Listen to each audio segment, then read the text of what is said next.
Welcome back to CIT 157 Module 4-5.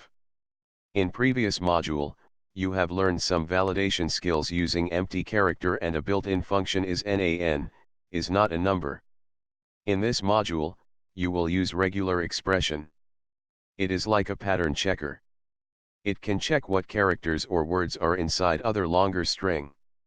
Read head first JavaScript appendix number 7, page 632, 633. Also read more from W3 School's web pages. Download regular.html under proper folder. You will validate user input before you send it to server computers. Validation means if the data is valid or not. You can validate the format and logical range. An example of validating format is that you may not allow users to type more than 6 numbers for zip code. An example of validating logical range is that you may not move to the next step with bigger than 250 for personal age. Here, we will focus on format validating. Regular expressions allow us to form patterns that can be matched against strings, rather than trying to use the string objects methods, which makes it more difficult to be precise. There are several ways to use regular expression. This is one of ways you can understand it easily. I want you to use this HTML codes as template so that you can use it later. There are a lot more completed on regular expression. In this step, you will search AB in the user input string from demo text box. If AB is in the user input string, it is true case and alerts thank you message. If AB is not in the string, it alerts please enter a valid data message. This is a result. If you type ABCDE in the demo text box and click check button, it is true because there is AB in the string ABCDE. If you type DEFG, it is false because there is no AB in the string DEFG.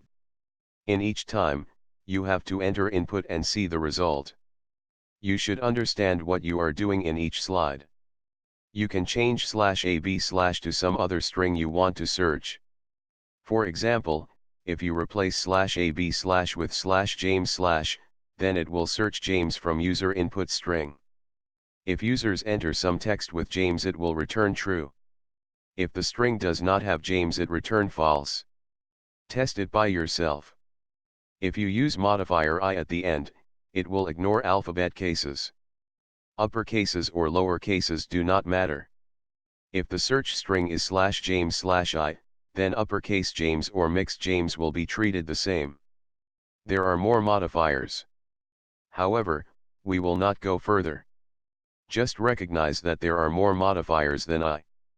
Brackets are used to find a range of characters.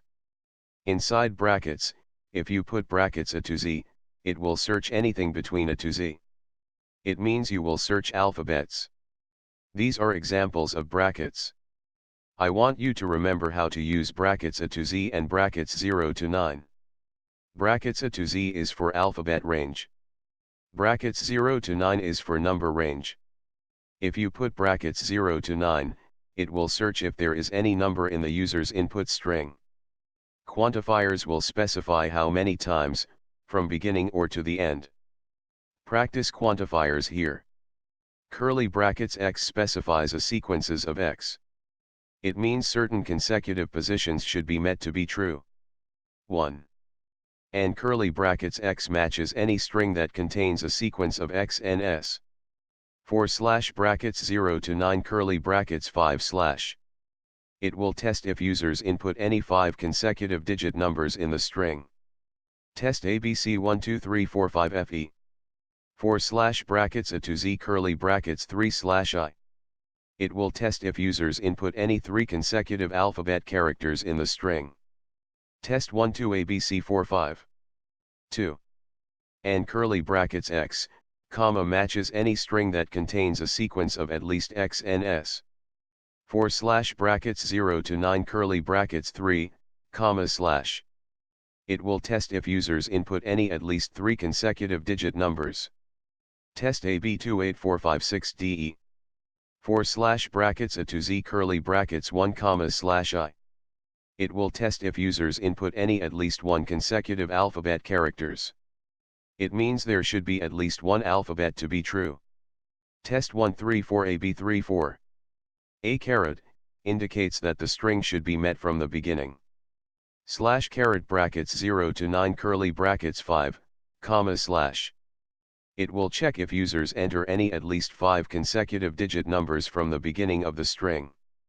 Test if a user's input 43250 Bob and Bob 43250 is true or false. $string, dollar, indicates that the string should be met at the end. Slash brackets 0 to 9 curly brackets 5, comma dollar string slash. It will check if users enter any at least 5 consecutive digit numbers at the end of the string.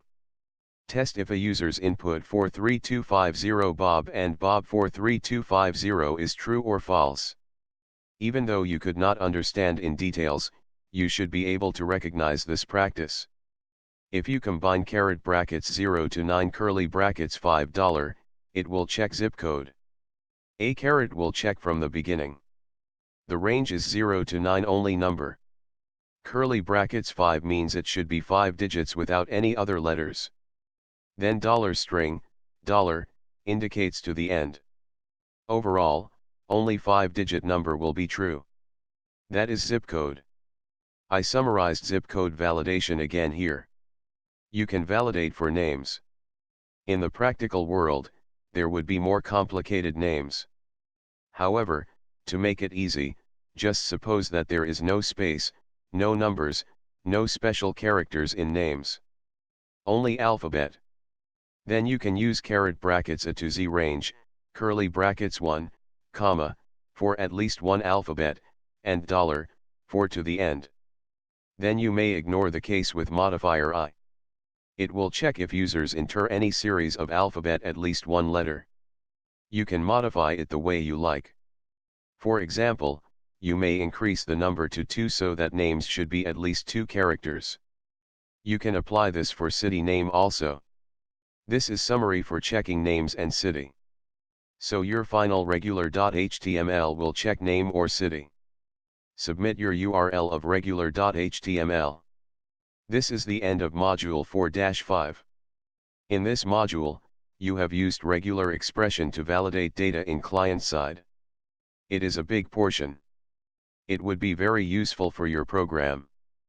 Practice it by modifying test string and rules. I will see you in next lecture.